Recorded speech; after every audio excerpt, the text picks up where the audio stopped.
ನವರಾತ್ರಿಯಲ್ಲಿ ದುರ್ಗಾದೇವಿಯ 9 ವಿಭಿನ್ನ ರೂಪಗಳನ್ನು ಪೂಜಿಸುವುದು ವಿಶೇಷ ಮಹತ್ವವನ್ನು ಹೊಂದಿದೆ. ಅದೇ ರೀತಿ ನವರಾತ್ರಿಯ 7ನೇ ದಿನದಂದು ಕಾಳರಾತ್ರಿ ದೇವಿಯನ್ನು ಪೂಜಿಸುವ ಪದ್ಧತಿಯಿದೆ. ಈ ದಿನ ಕಾಳರಾತ್ರಿ ದೇವಿಯನ್ನು ವಿಧಿ ವಿಧಾನಗಳ ಮೂಲಕ ಪೂಜಿಸುವುದರಿಂದ ಭಕ್ತನು ಎಲ್ಲಾ ರೀತಿಯ ಭಯದಿಂದ ಮುಕ್ತನಾಗುತ್ತಾನೆ ಮತ್ತು ಎಲ್ಲ ಸಮಸ್ಯೆಗಳಿಂದ ಪರಿಹಾರ ಪಡೆಯುತ್ತಾರೆ ಎನ್ನುವ ನಂಬಿಕೆಯಿದೆ. ಹೆಸರೇ ಹೇಳುವಂತೆ ಇದು ತಾಯಿಯ ಕಾರ್ಗತ್ತಲು ರೂಪವಾಗಿದೆ. ಕತ್ತೆಯ ಮೇಲೆ ಆಕೆ ಸಂಚಾರಿಯಾಗಿದ್ದಾರೆ. ಕಾಳರಾತ್ರಿ ದೇವಿಗೆ 4 ಕೈಗಳಿವೆ. ಇದರಲ್ಲಿ 2ರಲ್ಲಿ ಒಂದರಲ್ಲಿ ಬೆಂಕಿ ಮತ್ತೊಂದರಲ್ಲಿ ಖಡ್ಗವಿದೆ. ಇನ್ನೆರಡು ಕೈಗಳು ವರ ನೀಡುವ ಮತ್ತು ರಕ್ಷಿಸುವ ಹಾಗೆ ಇದೆ. ದುರ್ಗಾದೇವಿಯ 7ನೇ ರೂಪವಾದ ಕಾಳರಾತ್ರಿಯು 3 ಭಯಾನಕ ಕಣ್ಣುಗಳನ್ನು ಮತ್ತು 4 ಕೈಗಳನ್ನು ಹೊಂದಿದ್ದಾಳೆ. ಈಕೆಯು ತನ್ನ ಮೇಲಿನ ಬಲಗೈ ವರದ ಮುದ್ರೆಯಲ್ಲಿದೆ ಮತ್ತು ಕೆಳಗಿನ ಬಲಗೈ ಅಭಯ ಮುದ್ರೆಯಲ್ಲಿದೆ.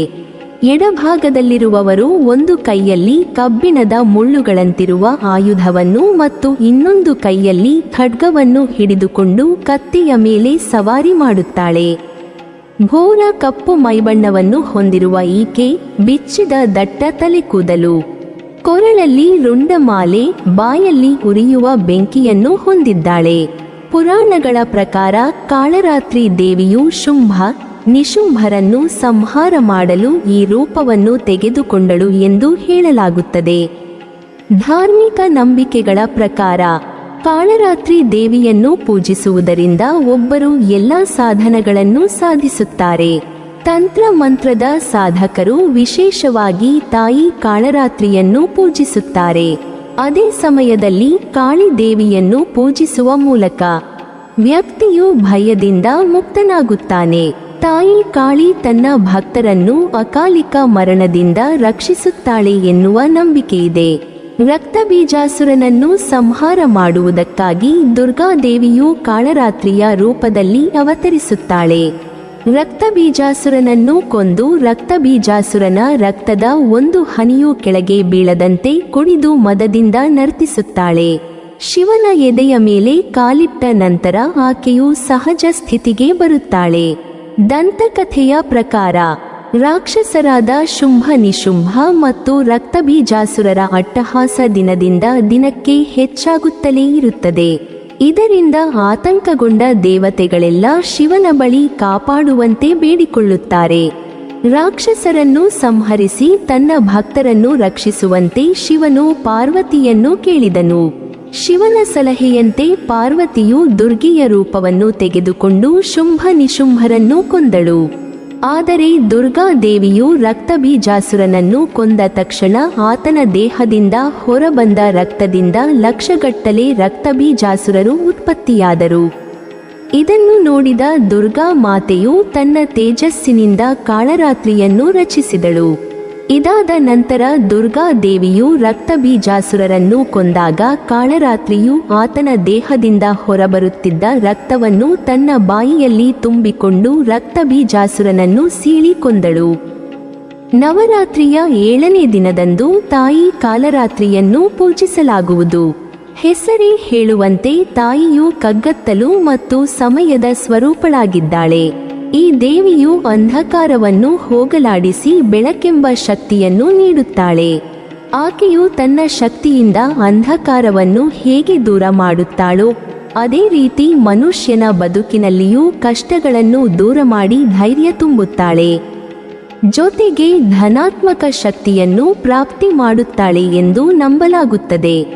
ರೌದ್ರಾವತಾರ ಮತ್ತು ತುಂಬಾ ಉಗ್ರ ರೂಪದಲ್ಲಿರುವ ದುರ್ಗೆಯು ಎಲ್ಲಾ ರೀತಿಯ ದುಷ್ಟಶಕ್ತಿ, ದುಷ್ಟತೆ ಮತ್ತು ನಕಾರಾತ್ಮಕ ಶಕ್ತಿ ಹಾಗೂ ಭೀತಿಯನ್ನು ದೂರ ಮಾಡುತ್ತಾಳೆ.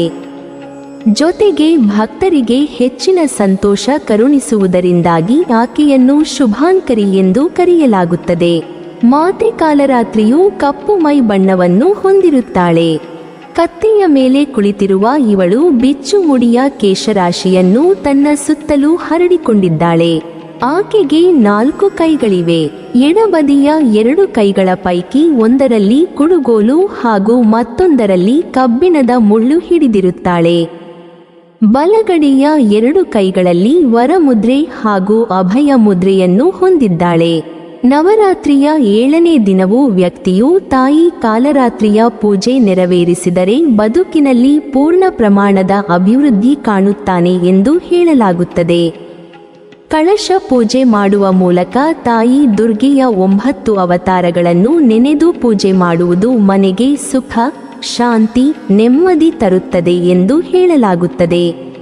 ತಾಯಿಗೆ ಅರ್ಪಿಸುವ ಪ್ರಸಾದವು ಹಾಲು, ಜೇನುತುಪ್ಪವನ್ನು ಒಳಗೊಂಡಿದ್ದರೆ ಒಳ್ಳೆಯದು. ಪಾಯಸವೂ ಕೂಡ ಶ್ರೇಷ್ಠವೇ.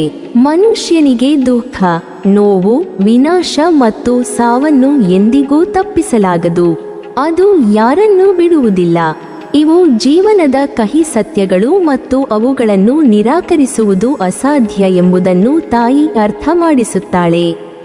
ಇನ್ನು ತಾಯಿ ಕಾಲರಾತ್ರಿಯ ಮಂತ್ರವನ್ನು ಪಠಿಸುವುದರಿಂದ ನಮ್ಮ ಮನಸ್ಸಿನಲ್ಲಿರುವ ಭಯವು ದೂರವಾಗಿ ಧೈರ್ಯ ತುಂಬಿಕೊಳ್ಳುತ್ತದೆ. ಕಾಳರಾತ್ರಿ ದೇವಿಯನ್ನು ಪೂಜಿಸುವುದರಿಂದ ವ್ಯಕ್ತಿಯು ಸಕಲ ಸಿದ್ಧಿಗಳನ್ನು ಹೊಂದುತ್ತಾನೆ ಎನ್ನುವ ನಂಬಿಕೆಯಿದೆ. ಮಹಾಶಕ್ತಿಗಳನ್ನು ಅಭ್ಯಾಸ ಮಾಡುವ ಜನರಲ್ಲಿ ಕಾಳರಾತ್ರಿ ದೇವಿಯು ಹೆಚ್ಚು ಪ್ರಚಲಿತದಲ್ಲಿದ್ದಾಳೆ. ತಾಯಿಯ ಮೇಲಿನ ಭಕ್ತಿಯು ದುಷ್ಟರನ್ನು ನಾಶಪಡಿಸುತ್ತದೆ ಮತ್ತು ಎಲ್ಲ ರೀತಿಯ ಗ್ರಹಗಳ ಅಡೆತಡೆಗಳನ್ನು ನಿವಾರಿಸುತ್ತದೆ. ದುಃಖ, ನೋವು, ವಿನಾಶ ಮತ್ತು ಸಾವನ್ನು ಎಂದಿಗೂ ತಪ್ಪಿಸಲಾಗದು. ಇವು ಜೀವನದ ಕಹಿ ಸತ್ಯಗಳು ಮತ್ತು ಅವುಗಳನ್ನು ನಿರಾಕರಿಸುವುದು ಅಸಾಧ್ಯ ಎಂಬುದನ್ನು ತಾಯಿ ಅರ್ಥ ಮಾಡಿಸುತ್ತಾಳೆ. ತಾಯಿ ಕಾಲರಾತ್ರಿಯ ಮಂತ್ರವನ್ನು ಪಠಿಸುವುದರಿಂದ ನಮ್ಮ ಮನಸ್ಸಿನಲ್ಲಿರುವ ಭಯವು ದೂರವಾಗಿ ಧೈರ್ಯ ತುಂಬಿಕೊಳ್ಳುತ್ತದೆ. ಕಾಲರಾತ್ರಿಯ ಪೂಜಾ ಮಂತ್ರಗಳು ಭಕ್ತರನ್ನು ಕಷ್ಟಕಾಲದಲ್ಲಿ ಕಾಪಾಡುತ್ತದೆ ಮತ್ತು ಯಾವತ್ತೂ ಸೋಲದಂತೆ ಕಾಯುತ್ತದೆ. ಶನಿ ಅಥವಾ ನಿಮಗೆ ಯಾವುದೇ ಗ್ರಹ ಪೀಡೆಗಳಿದ್ದರೆ ತಾಯಿ ಕಾಲರಾತ್ರಿಯ ಪೂಜೆಯಿಂದ ನಿವಾರಣೆಯಾಗುತ್ತದೆ.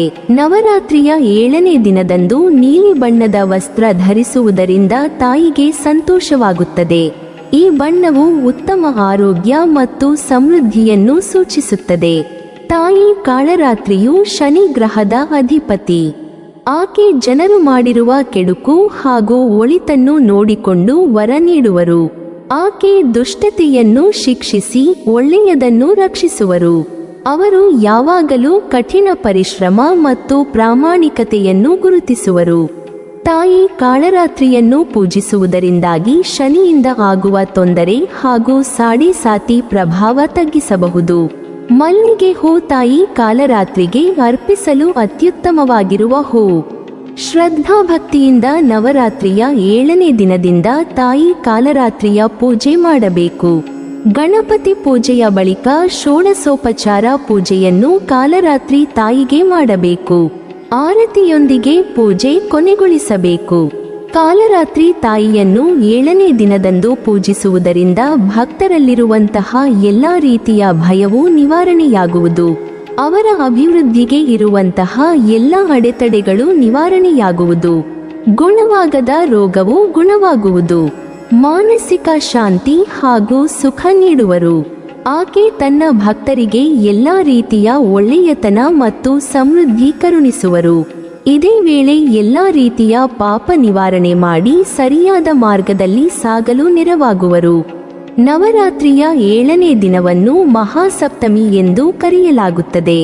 ಈ ದಿನ ಸರಸ್ವತಿ ದೇವಿಯ ಪೂಜೆಯು ಆರಂಭವಾಗುವುದು. ನೀವಿನ್ನೂ ನಮ್ಮ ಚಾನೆಲ್ ಅನ್ನು ಸಬ್ಸ್ಕ್ರೈಬ್ ಮಾಡಿಲ್ವಾ? ಹಾಗಾದರೆ ಈ ಕೂಡಲೇ ನಮ್ಮ ಇಂದ್ರಜಾಲ ಚಾನೆಲ್ ಅನ್ನು ಸಬ್ಸ್ಕ್ರೈಬ್ ಮಾಡಿ ಮತ್ತು ಪಕ್ಕದಲ್ಲಿರುವ ಬೆಲ್ ಐಕಾನ್ ಅನ್ನು ಕ್ಲಿಕ್ ಮಾಡಿದರೆ ನಮ್ಮ ಹೊಸ ವಿಡಿಯೋಗಳನ್ನು ನೀವು ನೋಡಬಹುದು.